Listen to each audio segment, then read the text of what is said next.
Hello everyone, welcome back to the second lesson wherein we are covering the BABOK guide, and the lessons which we'll be covering is applicable to anybody who wants to appear for ECBA, CCBA or CBAP. Now this is the second lesson, and in this lesson we are going to learn about BACCM. Now what is BACCM? BACCM. So BACCM is nothing but it's a business analysis core concept model. I know it's a big term, right? So BACCM is nothing but it's a framework given by the IIBA, which is required for the business analysis. Now there has to be some rules that a business analyst must follow. There has to be some tasks which has to be performed by a business analyst to say that business analysis is done, and in order to support the business analysis. Now what this BACCM specifies, it's nothing but it's a framework like I said, and it will help the business analyst to perform the business analysis activities no matter in which perspective or in which industry or whichever method a business analyst choose to go for, or wherever in an organization's level a business analyst is performing the business analysis. Now this BACCM has 6 terms, which is change, need, solution, stakeholder, value and context. So as and once we start going through these terms, it will be easy for anybody to remember. But for now, if you feel like it's a bit tricky to remember, just there is a tip which I've given to remember it. So the tip is CCNSSV. C, which is change and context, N is need, S is a stakeholder, the another S is for solution, and V is for value. So these are the 6 terms under this BACCM. Now what these terms means. The first one is a change. So change is nothing but it's an act of transformation in response to a need. For example, there is a need in the market. So today I need something. And in order to address that need, there has to be some changes which are to be implemented. So this is what a change is. So change will what it will do, change will improve the performance of an enterprise. Because if an organization or an enterprise is addressing a need, they are going to improve their performance. Obviously, no organization will address a need unless and until they have some benefit of their own, be it reputational or be it financial. So change will obviously bring in a better performance for the enterprise. Next is need. This whole story of the business analysis started with a need. If there is a need, or there is an opportunity, or there is a problem in the market, that's where a business analyst comes in with the business analysis tasks. So this is what a need is. A need is nothing but it's something that's motivating the stakeholders to act, and the changes which will come up only because there is a need. So change and need they go hand in hand. The next is a solution. Wherever there is a need, wherever there is a person who is saying that okay, we'll address that need, there has to be a solution. So this is what a solution is. Solution is a specific way of satisfying one or more needs in a context. So what is context? It's the last term and we'll come to that. The next is a stakeholder. So in the last video I told you, right? So no matter what the need is, no matter in which process, no matter where the person is, stakeholder is anybody who is getting affected by the change. Stakeholder can be a person who has bring up the change. Stakeholder can be a person who is using the solution. Stakeholder can be a person who is actually implementing the change.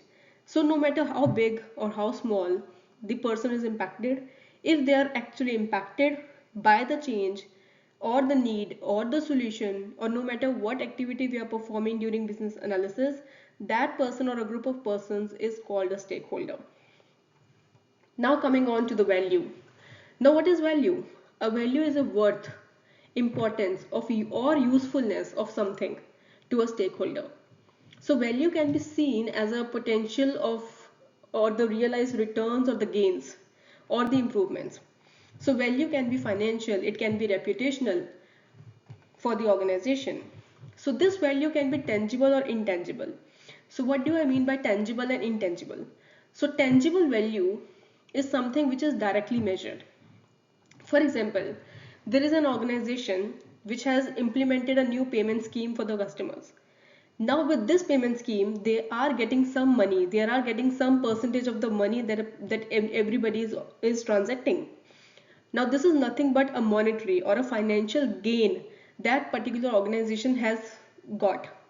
So this is a monetary or a financial value, a tangible value, a direct impact, a direct value or something which they can measure. So this is a tangible value.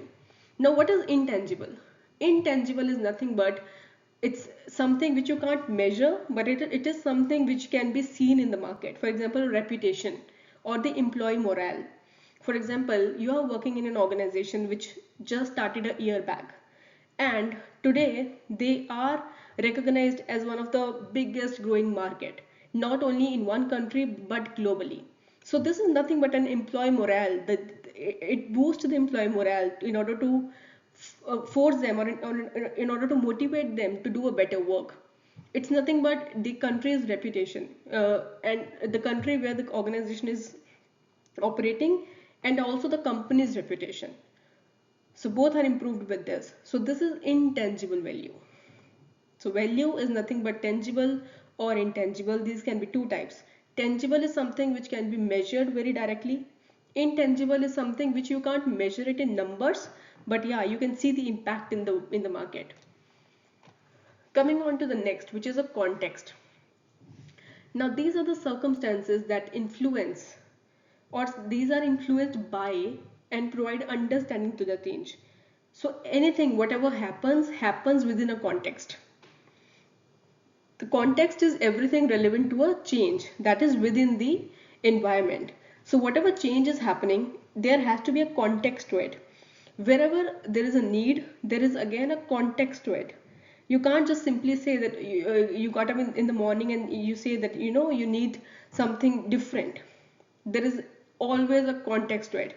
So let's say, for an example, you generally wake up at 7 a.m.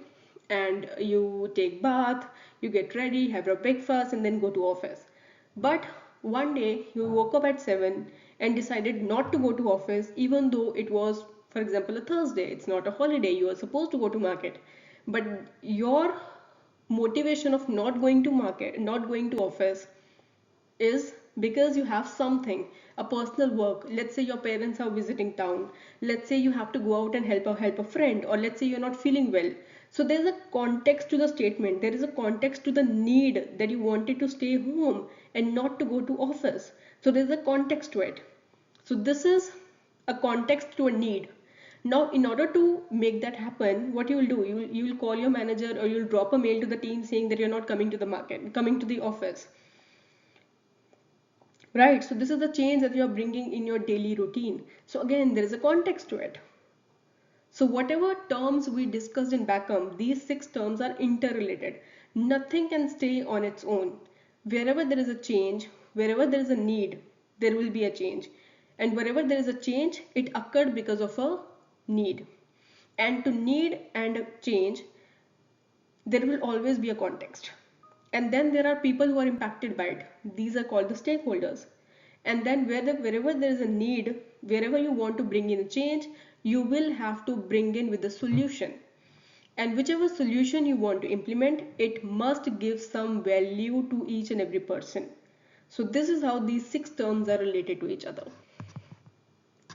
Coming on to the next. So while performing the tasks, which we will discuss in the upcoming videos, a business analyst must need to ask these questions. The first question is, what are the kind of changes that we need to bring? What are the needs that we are going to satisfy? And what are the solutions that we are trying to create? Is there one solution, or is there many solutions? And which is the best solution out of it? And who are all the stakeholders involved? And whichever solution I choose, what is the value that each stakeholder is getting out of it? And last but again not the least, what are the context that we and the solution are in? Why it is coming and how it is coming? A context is very important to understand. So this is the video on BACCM. I'll see you in the next video.